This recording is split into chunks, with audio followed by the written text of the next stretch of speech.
Coronavirus, la pandemia. ¿Cuáles son los síntomas? ¿Cómo se transmite? ¿Qué puedo hacer para protegerme y prevenir la propagación de la enfermedad? Nuevo padecimiento que ha encendido las alarmas de los sistemas de salud. Coronavirus, la pandemia. Bienvenido a este programa especial de Coronavirus, la pandemia. Es lunes, inicio de semana, con mucha información para usted, información que ha ocurrido a lo largo de las horas y que tiene que ver precisamente con esta pandemia de COVID-19.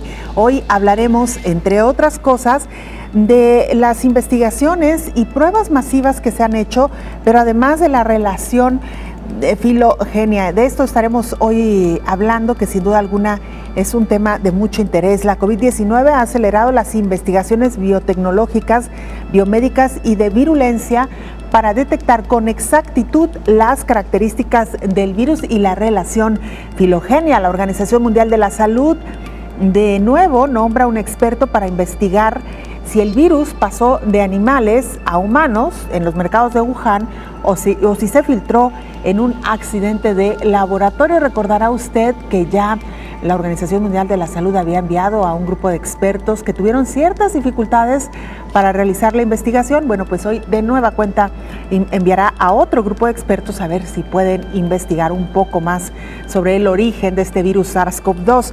Los Centros de Control y Prevención de Enfermedades de China exigen pruebas masivas de COVID-19 a animales para evitar mutaciones.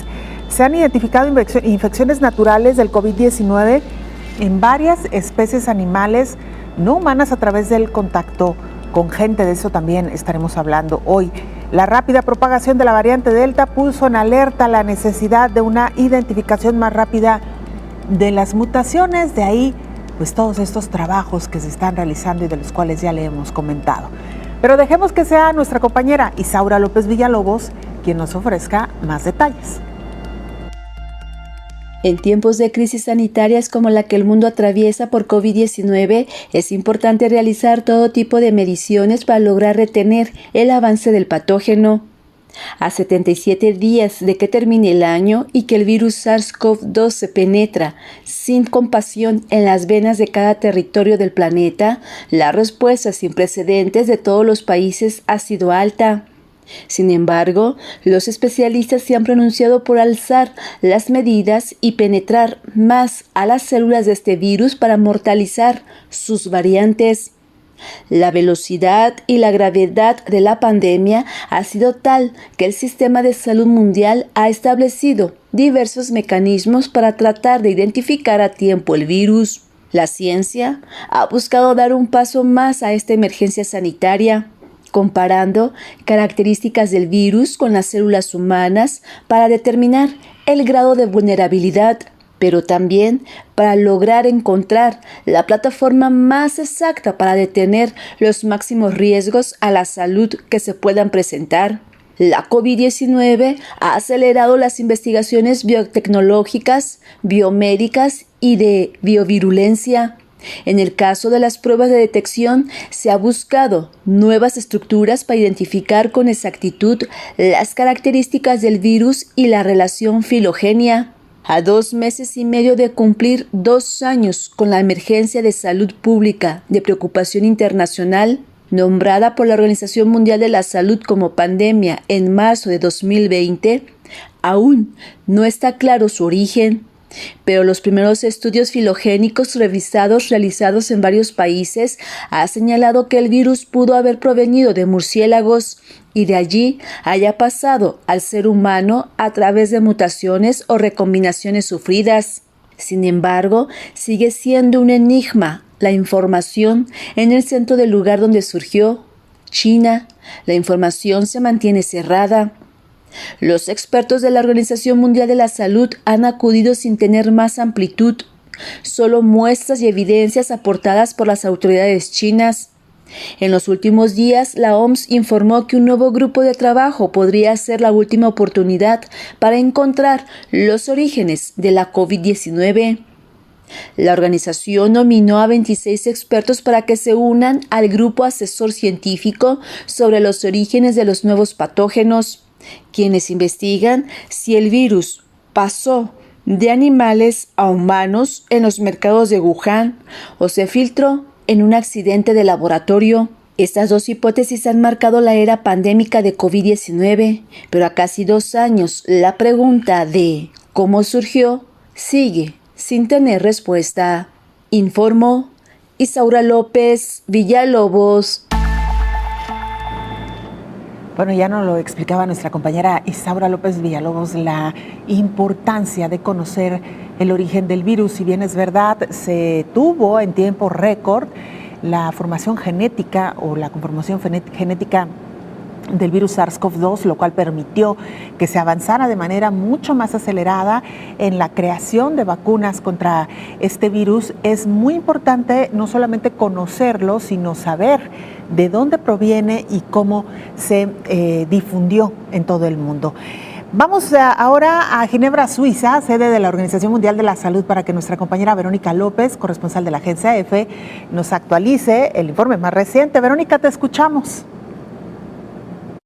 Hola, ¿qué tal? Buenos días, Belén. Buenos días a todo el auditorio de Canal 44. Los casos y muertes por COVID-19 continúan descendiendo. Lo hacen en todas las regiones, excepto en Europa. En total, desde el inicio de la pandemia, más de 239,5 millones de personas se han contagiado y de ellas cerca de 4,9 millones han fallecido. El 72% de las muertes se han producido en América y Europa, mientras que Asia, el continente donde surgió la pandemia, reporta el 23%. La Organización Mundial de la Salud considera que el número real de muertes supera los datos oficiales, debido sobre todo al colapso sufrido por el sistema sanitario de muchos países. Pero la situación mejora en general según avanza la vacunación. Brasil, el segundo país con mayor número de muertes, solo superado por Estados Unidos, ha conseguido inmunizar este domingo al 50% de la población, precisamente en el día en que registró menos fallecidos en 2021 y con los contagios a la baja. También Perú ha superado este objetivo del 50% con 14 millones de personas vacunadas con pauta completa. Por el contrario, sigue preocupando Rusia, lejos de mejorar, con más de 34.000 nuevos casos en las últimas 24 horas. Supera el máximo de contagios por 5º día consecutivo y se mantiene en torno a los 1.000 fallecidos. La mejoría en los datos anima a los países a flexibilizar las medidas. Corea del Sur la relaja a partir de hoy y la Meca ha vuelto este domingo al 100% de su capacidad en la Gran Mezquita. Las autoridades saudíes han eliminado también el distanciamiento social. Por su parte, Venezuela, que prevé tener el 95% de la población inmunizada a finales de este año, ya ha anunciado una flexibilización amplia para los meses de noviembre y diciembre. Por otro lado, Egipto se suma a los países que exigen la vacunación de sus empleados públicos. No podrán acceder a su puesto de trabajo a partir del 15 de noviembre si no están inmunizados. Reportó desde Europa Verónica López para el programa Coronavirus, la pandemia. En medio de las variantes que han surgido a lo largo de esta pandemia, destaca sin duda alguna la variante Delta y destaca por su propagación, por su nivel de propagación de contagio y también por la severidad en algunos síntomas. Domina esta variante con cerca del 80% tan solo en un país como Chile. De los 7.418 datos analizados durante el mes de septiembre, 4.533 corresponde a la variante de preocupación Delta. Es la 4ª semana consecutiva en la que esta variante es la que predomina en este país, en Chile. A través del programa de vigilancia genómica se han analizado 18.491 muestras de casos confirmados de SARS-CoV-2 entre el 22 de diciembre de 2020 y el 4 de octubre de este año, de acuerdo con el último corte. Según la información publicada en la plataforma internacional, Chile dispone de 10.526 genomas completos al mes de octubre de este año. Es uno de los países de Latinoamérica que más genomas ha compartido. Desde la identificación inicial del SARS-CoV-2 hasta el 4 de octubre de este año, se han compartido a nivel mundial alrededor de 4 millones de secuencias genómicas completas a través de bases de datos de acceso público de GISAID. La OMS vigila el comportamiento genético del virus con énfasis en la aparición de nuevas mutaciones que pueden evolucionar con el tiempo y aumentar la transmisión o severidad de la enfermedad por SARS-CoV-2. Informó Elizabeth Ortiz. La Agencia Regulatoria de Medicamentos, mejor conocida como FDA en Estados Unidos, aprueba la tercera dosis de la vacuna anticovid de la farmacéutica Moderna para personas de mayor riesgo por enfermedad.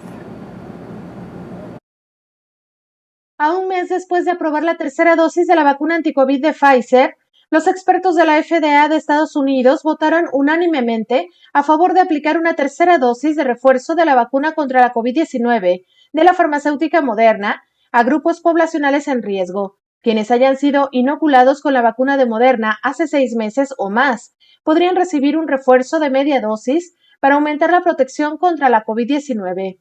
El comité acordó autorizar el refuerzo a 3 categorías de la población: adultos mayores de 65 años, personas con alto riesgo de desarrollar la enfermedad de forma severa y personas con una alta exposición al virus. Este último grupo contempla a trabajadores de supermercados, sanitarios, presos y personas sin hogar. Durante la presentación ante el comité de la FDA, una representante de Moderna argumentó que el suministro de la tercera dosis es clave para combatir la variante Delta y señaló que el coronavirus sigue siendo una amenaza para las personas no vacunadas en el país. Este refuerzo de 50 microgramos, la mitad de la dosis, se aplicaría después de los 6 meses de la segunda inyección de la vacuna Moderna. La FDA afirmó que no hay evidencia de que toda la población necesite refuerzos, por eso solo autorizó la medida para algunos sectores poblacionales, informó Rocío López Fonseca. Vamos a hacer nuestra primera pausa, regresamos con mucha más información.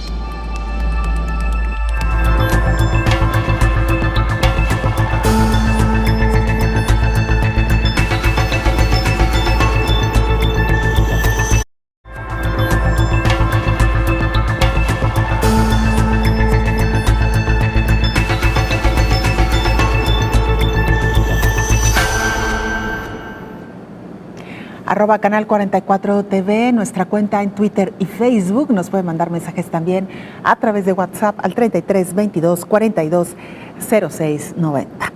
6 de cada 7 infecciones por COVID-19 pasan desapercibidas en África.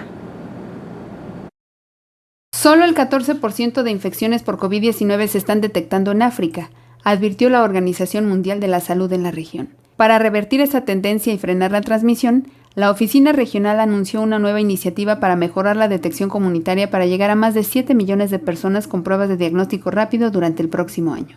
El análisis de la OMS estuvo basado en la calculadora COVID-19 desarrollada por Resolve to Save Lives, que estima las infecciones en función del número informado de casos y muertes y una tasa de mortalidad por infección basada en estudios de población.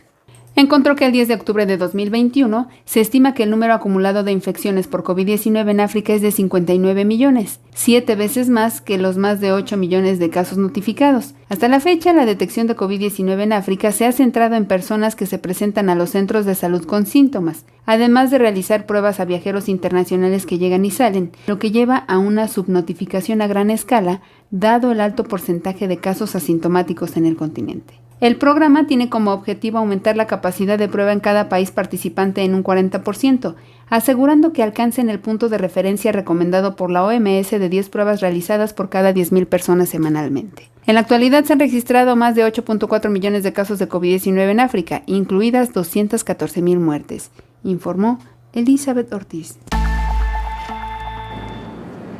Nuestro compañero Gabriel Romano, corresponsal de la agencia EFE en Bolivia, está preparado ya con el siguiente informe. ¿Qué está ocurriendo en este país? Cuéntanos, Gabriel, te escuchamos. Adelante. Hola, ¿qué tal? Buenos días, Belén. Buenos días a todo el auditorio de Canal 44. Bolivia está ante una lenta y sostenida escalada de casos de contagio en lo que se cree es la cuarta ola advertida ya por las autoridades de sanidad nacionales y regionales. Esta semana constituye la segunda seguida en la que se ha advertido un incremento de casos tras 15 semanas en las que el descenso de reportes se ha mantenido luego del tercer pico de contagios que afectó al país de manera más intensa entre principios de mayo y julio. Desde el Ministerio de Salud ya se ha adelantado que actualmente la mayoría de casos graves que han llegado a salas de cuidados intensivos en hospitales pertenece a personas que no se vacunaron y que es justamente la población que podría ser la más afectada en caso de que un cuarto evento epidemiológico se manifieste. El gobierno del país se alista para incorporar a adolescentes de 16 y 17 años al programa de vacunación contra la COVID-19, un proceso que comenzó desde fines de enero y que ha logrado casi 3,5 millones de primeras dosis aplicadas y más de 2,5 millones de la segunda, a las que deben sumarse también casi 1 millón de dosis únicas. La población vacunable estimada en Bolivia es de 7.2 millones de personas. Bolivia aplica vacunas del tipo Sinopharm, Sputnik V, AstraZeneca, Pfizer y Janssen. El país acumula casi 19.000 muertes y más de 500.000 de casos confirmados desde el inicio de la pandemia en marzo del año pasado. Reportó desde Bolivia Gabriel Romano para el programa Coronavirus, la pandemia. Muchas gracias. Gracias, Gabriel, por este informe que nos llega directamente desde Bolivia. Y miren, los grandes errores cometidos en el Reino Unido al inicio de la COVID-19 costaron miles de vidas. Demoledor informe del Parlamento británico sobre la respuesta inicial a la pandemia en el Reino Unido. Tanto el gobierno británico como sus asesores científicos cometieron grandes errores, señala el documento publicado este martes. El texto asegura que se utilizó una estrategia equivocada que provocó que murieran más personas de las que debían. El ministro de la oficina del gabinete no se ha disculpado.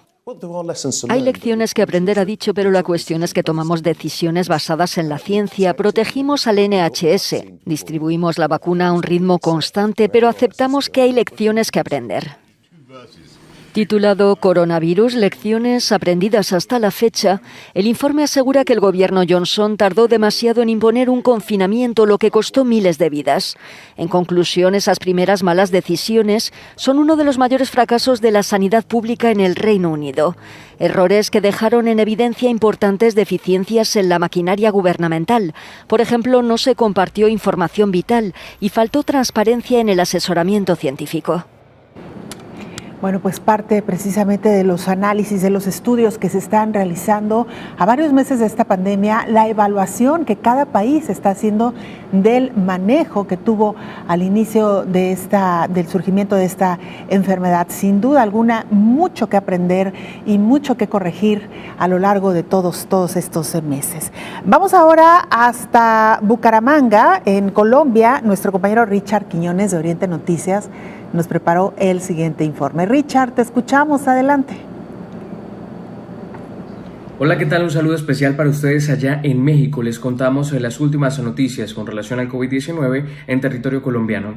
El total de casos de coronavirus en este país se elevó en las últimas horas a 4.977.043, luego de que las autoridades de salud confirmaran 1.387 nuevos contagios tras procesar 48.083 pruebas. 24.033 de PCR y 24.050 de antígenos en las últimas 24 horas. Por otro lado, se reportaron 33 fallecimientos más por COVID-19, con lo que la cifra de muertes se llegó a 126.759, mientras que el número de recuperados ascendió a 4.820.423. De acuerdo con las autoridades de salud, el número de casos activos se ubicó en las últimas horas en 13.641. Ayer el número era de 13.673.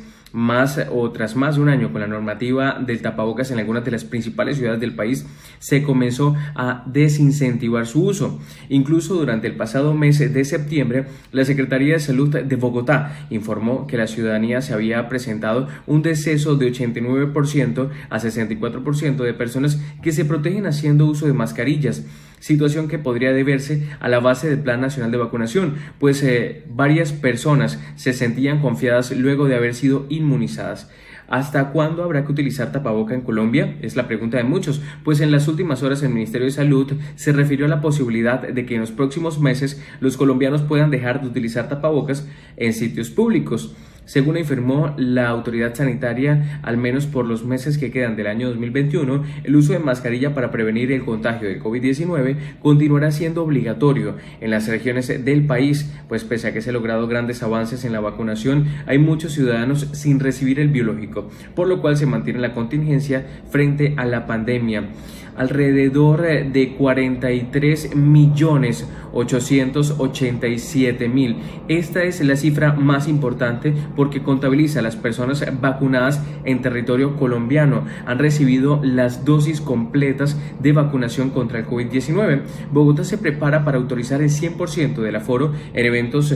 Avanza la vacunación también en Bogotá. Actualmente 55,7% de los habitantes de la capital del país ya cuentan con un esquema completo de vacunación de COVID-19 que corresponde a 3.342.872 personas. Más de 4.6 millones de personas de la capital recibieron en las últimas semanas su primera dosis.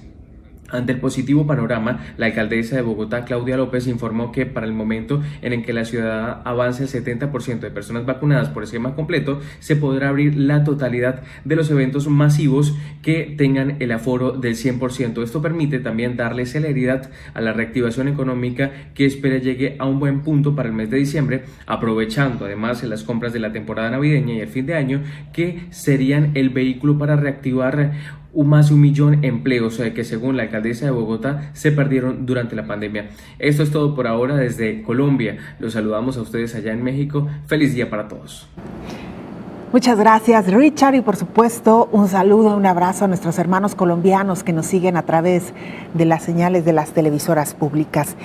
Y mire, este informe que nos presenta nuestra compañera Rocío López Fonseca, sin duda alguna muy interesante. Es el cruce de datos que también se ha hecho a lo largo de la pandemia y que nos ha permitido visibilizar otras problemáticas. En este caso, la tuberculosis, y es que varios pacientes enfermos de tuberculosis estuvieron vinculados también a la enfermedad de COVID-19 con un alto índice o un alto riesgo de morir. Las muertes por tuberculosis, una de las principales causas de muerte por enfermedad infecciosa en el mundo, han aumentado por primera vez en una década, como consecuencia directa de la pandemia por COVID-19, afirmó la Organización Mundial de la Salud. Los nuevos datos de la Agencia de la Salud revelan cómo el progreso mundial de los últimos años en la lucha contra esta enfermedad prevenible se ha invertido desde que la pandemia desbordó los sistemas de atención sanitaria en 2020. Impidiendo que las personas vulnerables pudieran buscar asistencia. Los confinamientos también obstaculizaron el acceso de muchas personas a los servicios esenciales de atención sanitaria, revela el Informe Mundial sobre la Tuberculosis de 2021, y advierte que el número de muertes por la enfermedad podría ser mucho mayor en 2021 y 2022, según las últimas previsiones. Este informe confirmó las advertencias sobre la interrupción de los servicios sanitarios esenciales debido a la pandemia que podría empezar a desbaratar años de progreso contra la tuberculosis, lamentó el director general de la OMS, Tedros Adhanom. Se trata de una noticia alarmante, señaló el funcionario sobre la necesidad urgente de inversiones e innovación para erradicar las lagunas en el diagnóstico, el tratamiento y la atención de los millones de personas afectadas. El informe sobre la tuberculosis, que abarca la respuesta a la epidemia en 197 países y zonas, revela que en 2020 murieron alrededor de 1.5 millones de personas de tuberculosis, más que en el 2019. Esto incluye los 214,000 pacientes con VIH, afirma la Agencia de la ONU, que señala también que el aumento general de la tuberculosis se produjo principalmente en 30 países, entre los que se encuentra Angola, Indonesia, Pakistán, Filipinas y Zambia. Debido a la nueva pandemia de coronavirus, muchas personas no pudieron ser diagnosticadas en 2020 porque no pudieron acceder a la prestación y al acceso a los servicios esenciales de tuberculosis, informó Rocío López Fonseca.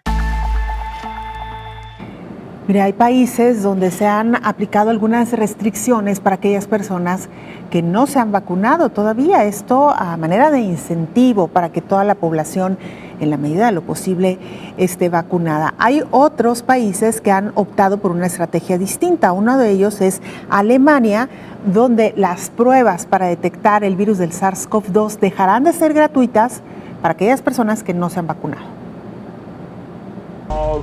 Se acabaron las pruebas gratuitas de antígenos de COVID en Alemania. Las personas que reúnan los requisitos para vacunarse pero que decidan no hacerlo tendrán que pagarlas de su bolsillo.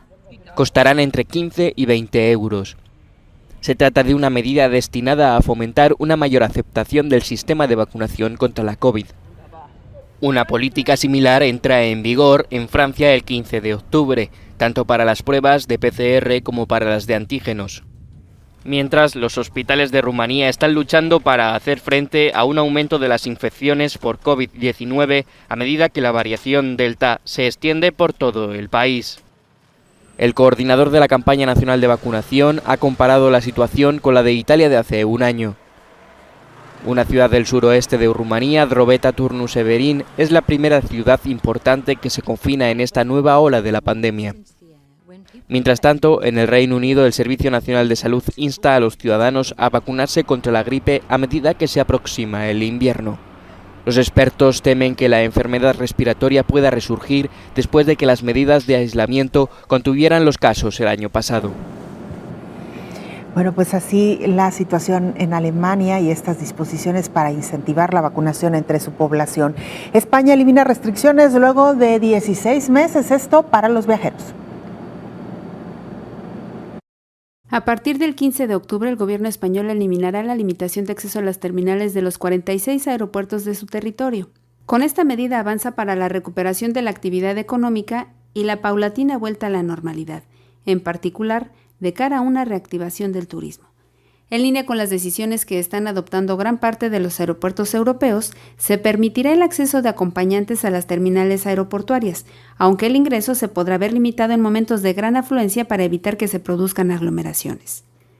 Dentro de las instalaciones aeroportuarias, seguirá siendo obligatorio el cumplimiento de las medidas higiénico-sanitarias establecidas por las autoridades. La medida restrictiva impuesta el 7 de julio de 2020 solo permitía el acceso al aeropuerto a los pasajeros provistos de un boleto o tarjeta de embarque válido, a las 6 horas anteriores a la salida prevista del vuelo, así como los acompañantes estrictamente necesarios de menores, personas con movilidad reducida u otra causa debidamente justificada, informó Elizabeth Ortiz. Vamos a hacer una pausa muy breve, regresamos con más información.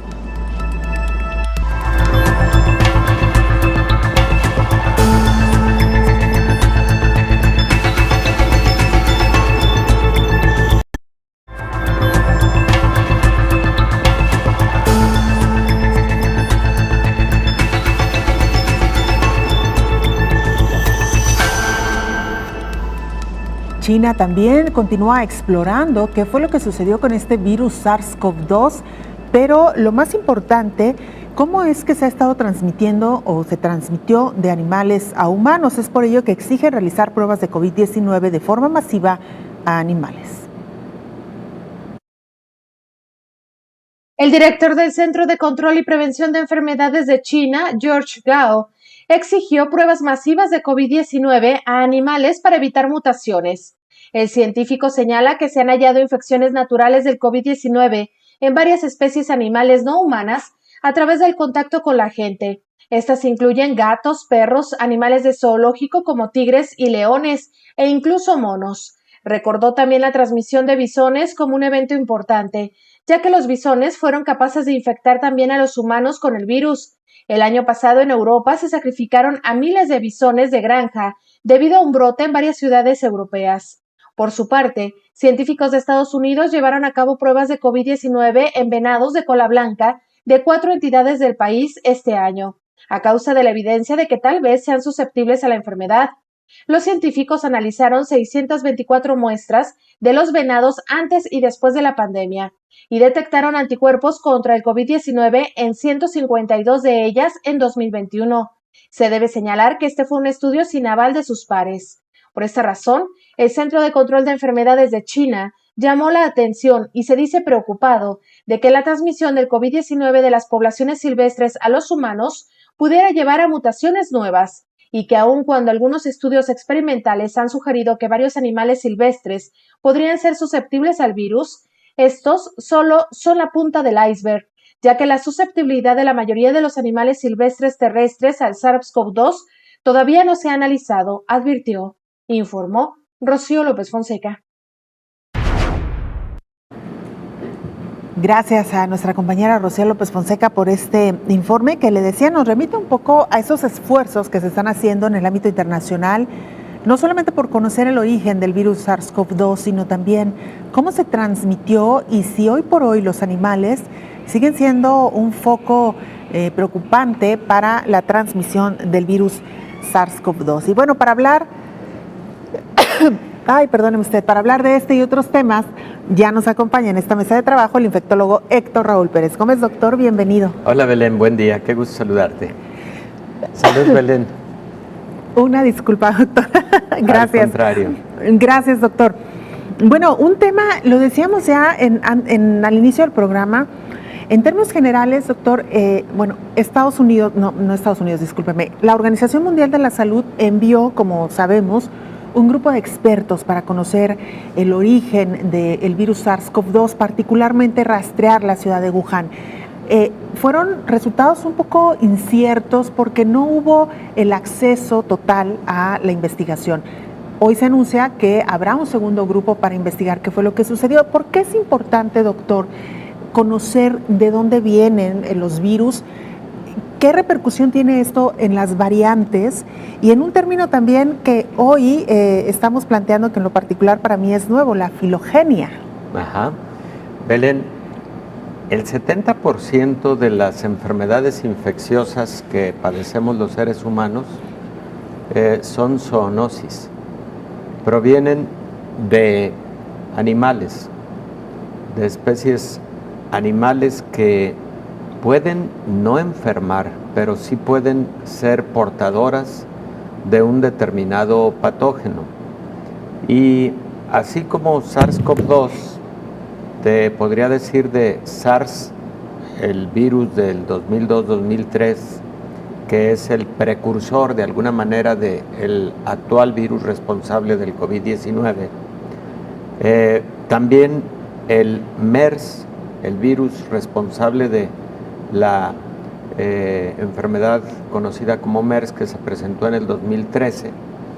De igual manera, por ejemplo, la brucelosis proviene habitualmente de especies animales, no se transmite de humano a humano, habitualmente la adquirimos por ingerir carne o productos lácteos contaminados que provienen de especies animales.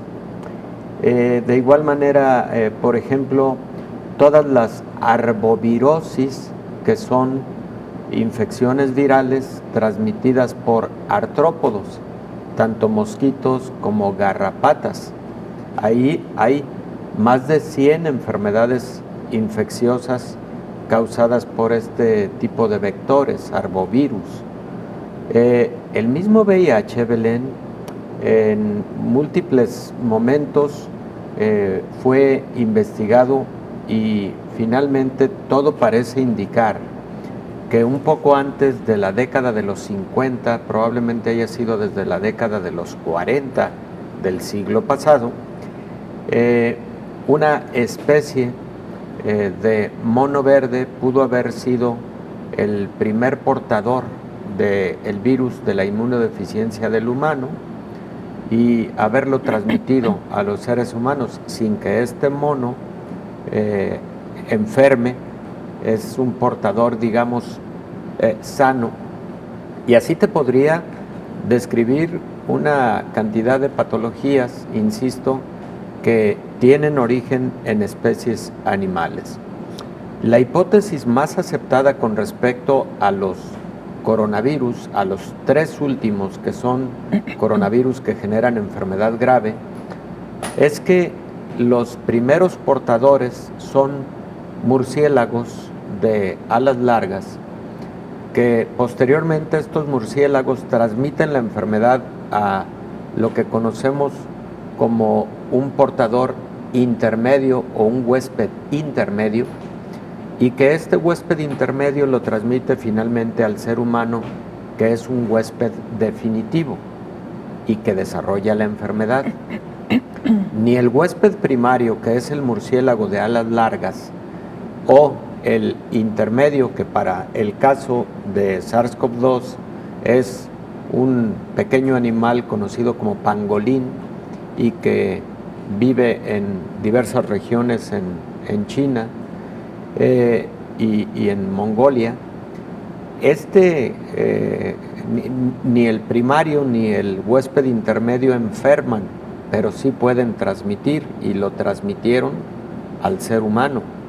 Y el ser humano enferma, y como podemos saberlo, o como lo conocemos, puede enfermar incluso de gravedad. Entonces, primer punto, ¿por qué es importante saber el origen? Bueno, porque se puede dar control a los aspectos ambientales, se puede dar algún control a los aspectos ecológicos, se puede dar control sanitario al conocer la cadena de transmisión y al conocer también la cadena filogenética de generación de nuevos patógenos o de transmisión de nuevos patógenos. Por ejemplo, está prohibido el transportar ciertos animales, ciertas especies animales en medios de transportación internacional para seres humanos, precisamente por medidas estrictas de sanidad, porque este tipo de especies podrían eventualmente transmitir enfermedades infecciosas. Hay, por ejemplo, restricciones absolutas para la transportación de ciertas aves de corral.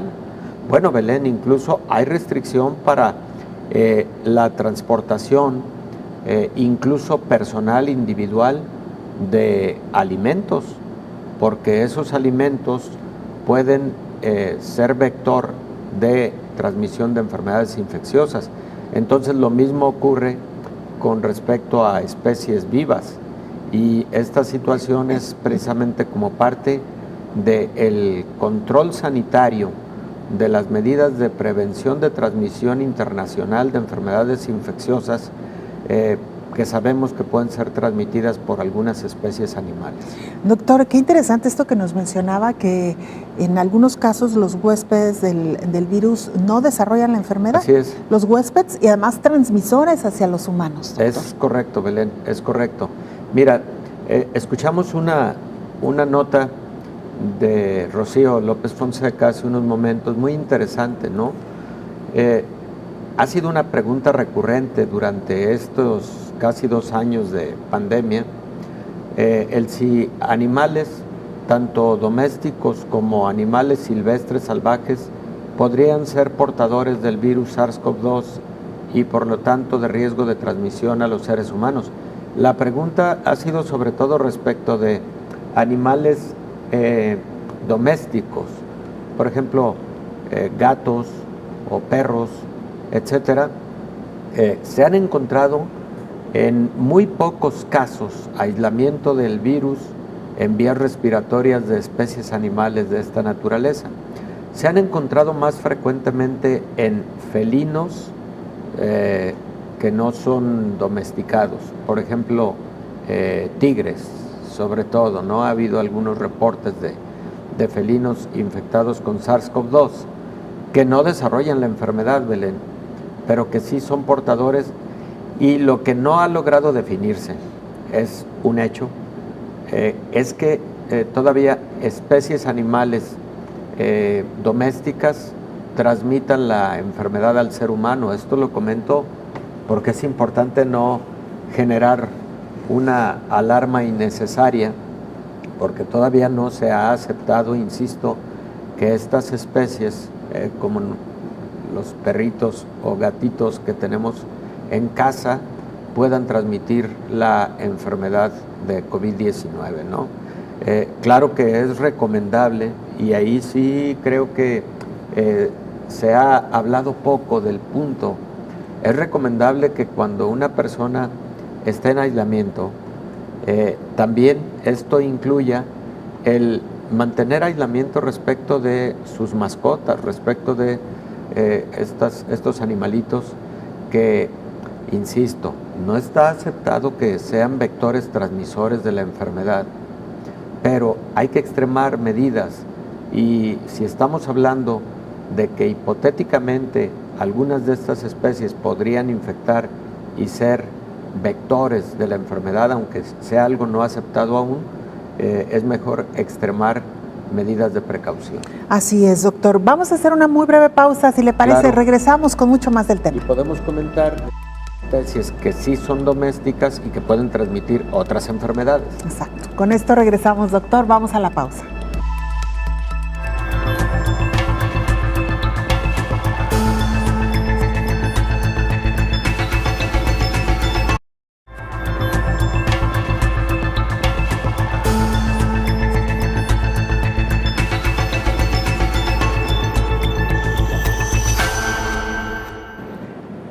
Estamos de regreso en este programa especial de coronavirus, la pandemia. Mire, desarrollan un sistema mundial con inteligencia artificial para identificar variantes de COVID-19.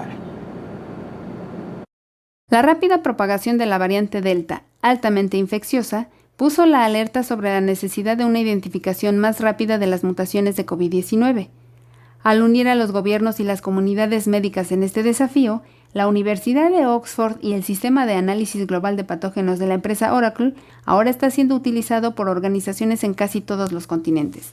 Las instituciones que utilizan la plataforma incluyen el Centro Hospitalario de la Universidad de Montreal, el Instituto de Investigación en Salud Pública de Chile y la Unidad de Investigación Clínica de la Universidad de Oxford en Vietnam. El sistema ahora es parte de la plataforma de evaluación de nuevas variantes de salud pública de Inglaterra.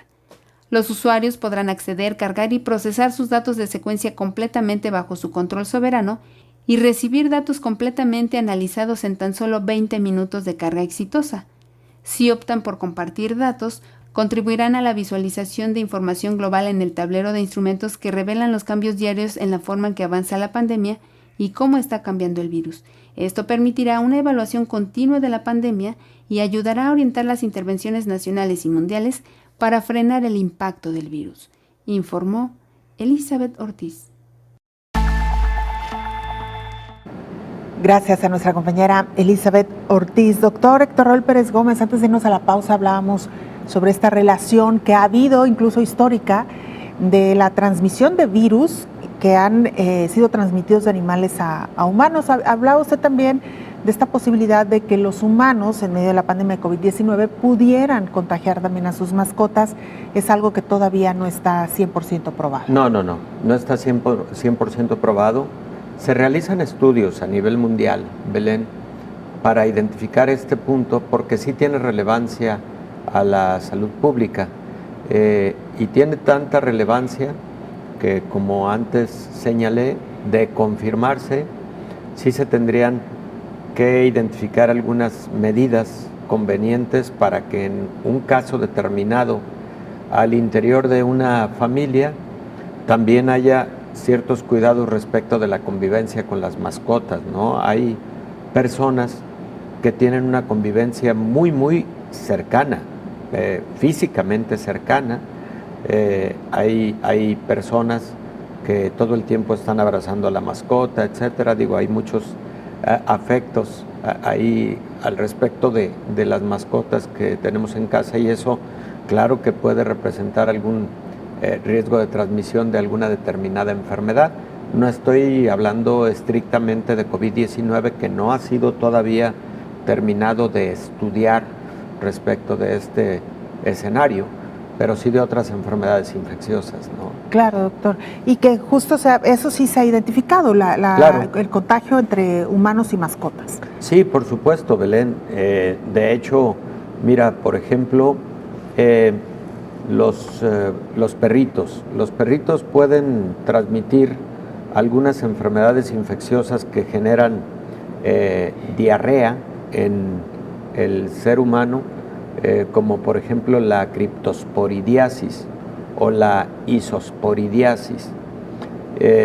Por ejemplo, los gatos pueden transmitir una enfermedad al ser humano parasitaria conocida como toxoplasmosis. Es una enfermedad muy conocida y que hay que cuidar mucho de que las mujeres, por ejemplo, embarazadas, no enfermen de toxoplasmosis, o que las mujeres embarazadas no tengan infección latente por este patógeno parasitario llamado Toxoplasma gondii. Esos son ejemplos de patologías transmitidas por animales que frecuentemente son mascotas. Por ejemplo, las personas que se dedican a la crianza de palomas mensajeras o de aves diversas, incluyendo aves de corral, pueden tener mayor riesgo de enfermedades como histoplasmosis, pueden tener mayor riesgo de una enfermedad pulmonar llamada psittacosis. Entonces, la relación de patología animal o de infección animal, que no es lo mismo infección que patología, y patología en el ser humano está plenamente reconocida, la tenemos plenamente identificada desde años, décadas, posiblemente incluso siglos. Y bueno, ¿qué decir del caso de animales silvestres que pueden transmitir enfermedades infecciosas graves, altamente mortales? La enfermedad infecciosa más altamente mortal, aguda, es la rabia humana. Entonces, pues ahí perros, gatos, ahora animales silvestres, todos los que tú quieras, pueden ser transmisores, pueden ser transmisores de rabia, por ejemplo. Los murciélagos pueden ser transmisores de rabia. De hecho, en la actualidad hay más transmisión de rabia humana a partir de especies silvestres que a partir de animales domésticos. Los animales domésticos habitualmente reciben vacunación periódica y sus dueños habitualmente están al pendiente de que tengan estas vacunas que los protegen y por lo tanto protegen a su entorno. Decías las garrapatas. Sí, perdón, Belén, doctor, que lo claro, interrumpí. no, es que las garrapatas son vectores artrópodos también. Cuando hablamos de arbovirosis y hablamos de enfermedades infecciosas que se pueden transmitir por artrópodos, artrópodo significa pata articulada. Por eso, por ejemplo, los zancudos son considerados artrópodos y las garrapatas también. Y ahí, en relación a las garrapatas, hay una enfermedad infecciosa causada por un microorganismo llamado Borrelia burgdorferi, que es también conocida como borreliosis de Lyme o enfermedad de Lyme, que puede generar dolores articulares crónicos, artritis crónica, un tipo de eritema conocido como eritema migratorio, puede generar trastornos cardiológicos a largo plazo, puede generar trastornos neurológicos a largo plazo y cada vez se diagnostica con mayor frecuencia esta enfermedad conocida como enfermedad de Lyme. Entonces, Belén, la misma influenza, recordemos que puede infectar a especies animales. Los virus de influenza, tanto tipo A, tipo B y el tipo C, pueden infectar cerdos, pueden infectar aves de corral, pueden infectar aves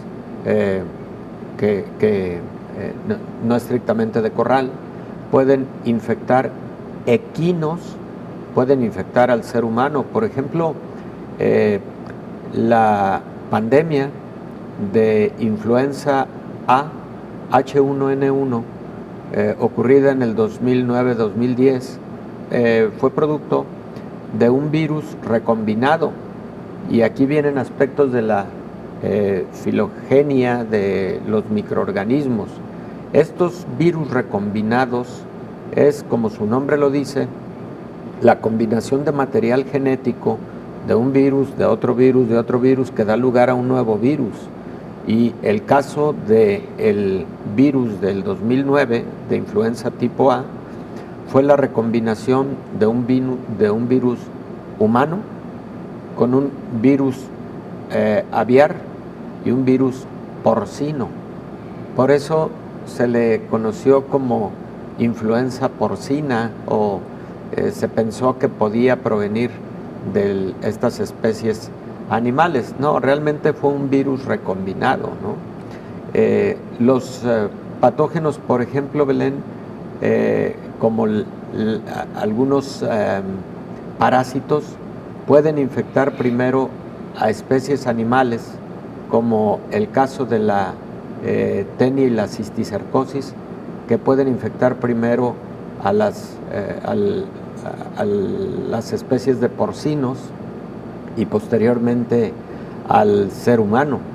Y el ser humano pues tiene mucho contacto, incluso consume carne de cerdo, ¿no? Exacto. Y qué decir, por ejemplo, del caso de la leche y sus derivados, en el caso de ganado bovino que está infectado por brucela, en la especie conocida como Brucella abortus, y que puede transmitir esa enfermedad llamada brucelosis cuando ingerimos leche contaminada de estas especies animales, ¿no? Sí, la gama es amplia, doctor, y habría, por supuesto, que detenernos en cada una de las enfermedades, porque bien que lo amerita. Pensaba simplemente, y lo recordaba en el caso de la enfermedad de Lyme, doctor, porque ya ahora que usted describía los síntomas, pues se puede confundir con muchas otras enfermedades, y eso ha pues dado como resultado que personas que tienen la enfermedad de Lyme tarden algún tiempo en tener un diagnóstico exacto, un tiempo que es valioso para pues tratar de no de frenar, pero sí de controlar la enfermedad en la medida de lo posible. Qué bueno que dices eso, Belén, porque hay algunas de estas enfermedades infecciosas de muy prolongado cuadro clínico, pero que en las primeras etapas pueden no diagnosticarse porque pueden no generar tanta sintomatología, y cuando generan sintomatología ya se encuentran en etapas avanzadas en donde ya pudo haber ocurrido daño a diversos órganos como el corazón, etcétera, y ese es el caso de la tripanosomiasis americana. La tripanosomiasis americana, causada precisamente por un tripanosoma llamado Trypanosoma cruzi, y que proviene de la picadura, pero en este caso de una chinche conocida como chinche hocicona, ¿no? Que predomina en el sur del continente americano. En fin, doctor, ya tendremos oportunidad. Programas nos faltan, doctor, para abordar cada una de las enfermedades. Sí. Muchísimas gracias, como siempre. Gracias, Belén. Qué gusto siempre. Igualmente, doctor, feliz inicio de semana. Nos vamos. Igualmente. Gracias por habernos acompañado.